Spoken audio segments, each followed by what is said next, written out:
بسم اللہ الرحمن الرحیم۔ الحمد للہ رب العالمین، والصلاة والسلام علی خاتم النبیین و سید المرسلین، اما بعد۔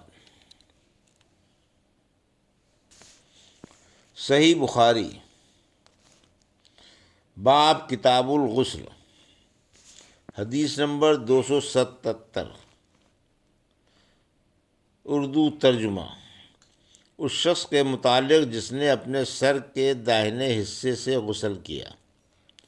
ہم سے خلاد بن یحییٰ نے بیان کیا، انہوں نے کہا کہ ہم سے ابراہیم بن نافع نے بیان کیا، انہوں نے حسن بن مسلم سے روایت کر کے وہ صفیہ بنت شیبہ سے، وہ حضرت عائشہ رضی اللہ عنہا سے،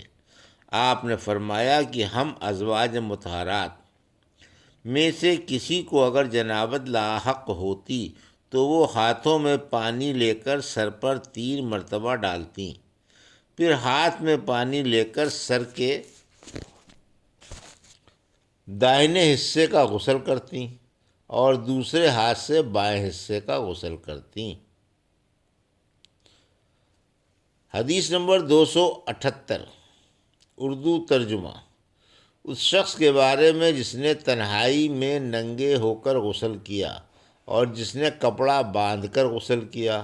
اور کپڑا باندھ کر غسل کرنا افضل ہے۔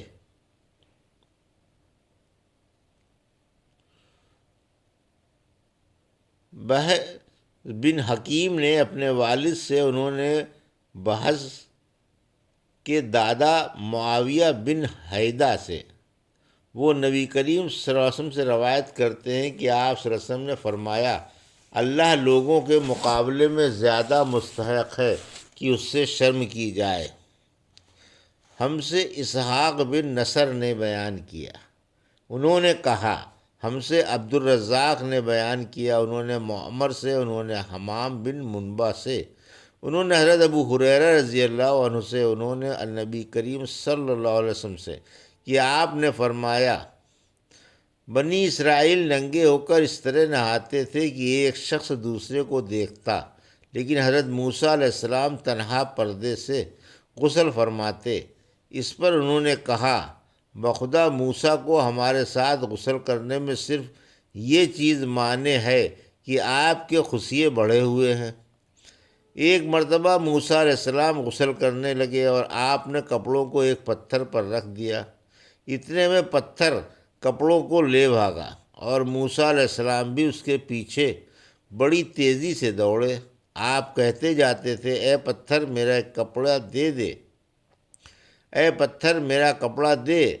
اس عرصے میں بنی اسرائیل نے موسیٰ علیہ السلام کو ننگا دیکھ لیا اور کہنے لگے، بخدا موسیٰ علیہ السلام کو کوئی بیماری نہیں ہے، اور موسیٰ علیہ السلام نے کپڑا لیا اور پتھر کو مارنے لگے۔ ابو ہریرہ رضی اللہ عنہ نے کہا کہ بخدا اس پتھر پر 6 یا 7 مار کے نشان باقی ہیں۔ حدیث نمبر 279،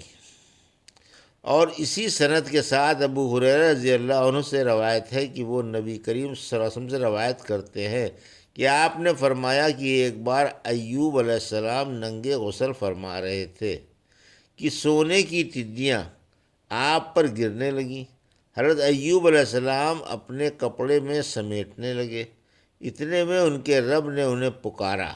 کہ اے ایوب، کیا میں نے تمہیں اس چیز سے بے نیاز نہیں کر دیا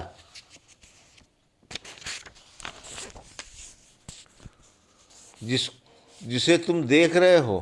ایوب علیہ السلام نے جواب دیا، ہاں تیری بزرگی کی قسم، لیکن تیری برکت سے میرے لیے بے نیازی کیوں کر ممکن ہے۔ اور اس حدیث کو ابراہیم نے موسیٰ بن عقبہ سے، وہ صفوان سے، وہ عطا بن یسار سے، وہ ابو ہریرہ رضی اللہ عنہ سے، وہ نبی کریم صلی اللہ علیہ وسلم سے اس طرح نقل کرتے ہیں جبکہ حضرت ایوب علیہ السلام ننگے ہو کر غسل کر رہے تھے۔ حدیث نمبر 280، اردو ترجمہ۔ اس بیان میں کہ لوگوں میں نہاتے وقت پردہ کرنا ضروری ہے۔ ہم سے عبداللہ بن مسلمہ قانبی نے روایت کی، انہوں نے امام مالک سے، انہوں نے عمر بن عبید اللہ سے کے مولا ابو نضر سے کہ ام ہانی بنت ابی طالب کے مولا ابو مرہ نے انہیں بتایا کہ انہوں نے ام ہانی بنت ابی طالب کو یہ کہتے سنا کہ میں فتح مکے کے دن رسول اللہ صلی اللہ علیہ وسلم کی خدمت میں حاضر ہوئی تو میں نے دیکھا کہ آپ غسل فرما رہے ہیں اور فاطمہ رضی اللہ عنہا نے پردہ کر رکھا ہے۔ نبی اکرم صلی اللہ علیہ وسلم نے پوچھا یہ کون ہے؟ میں نے عرض کی کہ میں ام ہانی ہوں۔ حدیث نمبر 281 اردو ترجمہ۔ ہم سے عبدان نے بیان کیا، انہوں نے کہا ہم سے عبداللہ بن مبارک نے بیان کیا، انہوں نے کہا ہم سے سفیان نے بیان کیا، انہوں نے اعمش سے، وہ سالم بن ابی الجعد سے، وہ کریب سے، وہ ابن عباس رضی اللہ عنہ سے، وہ میمونہ رضی اللہ عنہا سے، انہوں نے کہا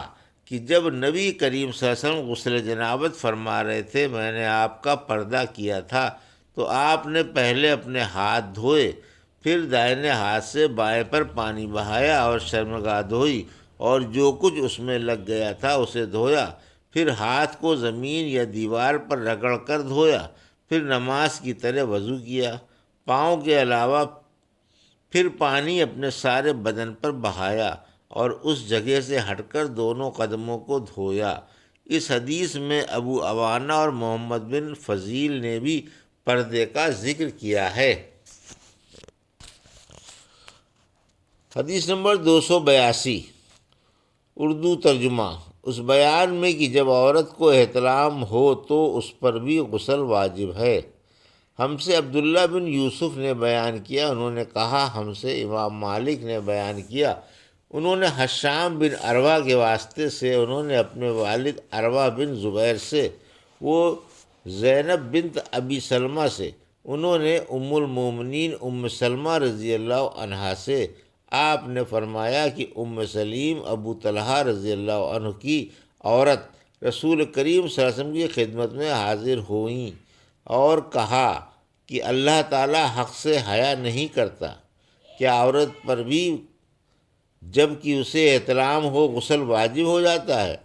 تو رسول اللہ صلی اللہ علیہ وسلم نے فرمایا ہاں، اگر اپنی منی کا پانی دیکھے تو اسے بھی غسل کرنا ہوگا۔ حدیث نمبر 283 اس بیان میں کہ جنبی کا پسینہ اور مسلمان ناپاک نہیں ہوتا۔ ہم سے علی بن عبداللہ مدینی نے بیان کیا، کہا ہم سے یحییٰ بن سعید قطان نے، کہا ہم سے حمید طویل نے، کہا ہم سے بکر بن عبداللہ نے ابو رافع کے واسطے سے، انہوں نے ابو ہریرہ رضی اللہ عنہ سے سنا کہ مدینے کے کسی راستے پر نبی کریم صلی اللہ علیہ وسلم سے ان کی ملاقات ہوئی۔ اس وقت ابو ہریرہ رضی اللہ عنہ جنابت کی حالت میں تھے۔ ابو ہریرہ رضی اللہ عنہ نے کہا کہ میں پیچھے رہ کر لوٹ گیا اور غسل کر کے واپس آیا تو رسول اللہ صلی اللہ علیہ وسلم نے دریافت فرمایا کہ اے ابو ہریرہ کہاں چلے گئے تھے؟ انہوں نے جواب دیا کہ میں جنابت کی حالت میں تھا، اس لیے میں نے آپ کے ساتھ بغیر غسل کے بیٹھنا برا جانا۔ آپ صلی اللہ علیہ وسلم نے ارشاد فرمایا سبحان اللہ، مومن ہرگز نجس نہیں ہو سکتا۔ حدیث نمبر 284 اس تفصیل میں کہ جنبی گھر سے باہر نکل سکتا ہے اور بازار وغیرہ جا سکتا ہے۔ اور عطا نے کہا کہ جنبی پچھنا لگوا سکتا ہے، ناخن ترشوا سکتا ہے اور سر منڈوا سکتا ہے اگرچہ وضو بھی نہ کیا ہو۔ ہم سے عبدالاعلیٰ بن جمحہ بن حماد نے بیان کیا، انہوں نے کہا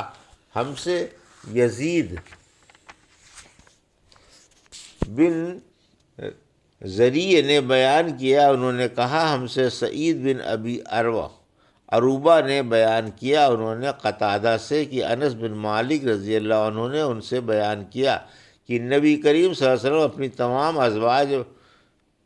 رضی اللہ عنہا کے پاس ایک ہی رات میں تشریف لے گئے۔ اس وقت آپ کے ازواج میں 9 بیویاں تھیں۔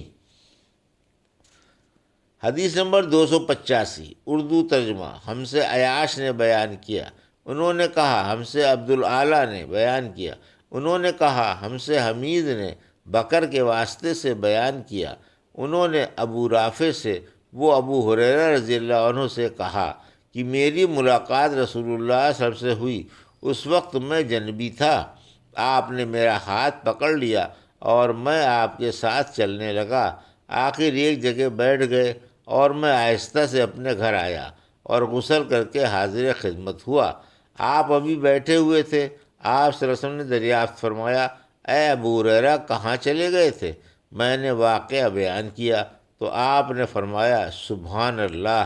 مومن تو نجس نہیں ہوتا۔ یہ تھی صحیح بخاری باب کتاب الغسل، حدیث نمبر 277 سے 285 کا اردو ترجمہ جو ابھی آپ نے سماعت فرمایا۔ اللہ سے دعا ہے کہ اللہ مجھے ان اور آپ کو ان حدیثوں کی صحیح سمجھ عطا فرمائے اور ان پر عمل کرنے کی توفیق عطا فرمائے، آمین یا رب العالمین۔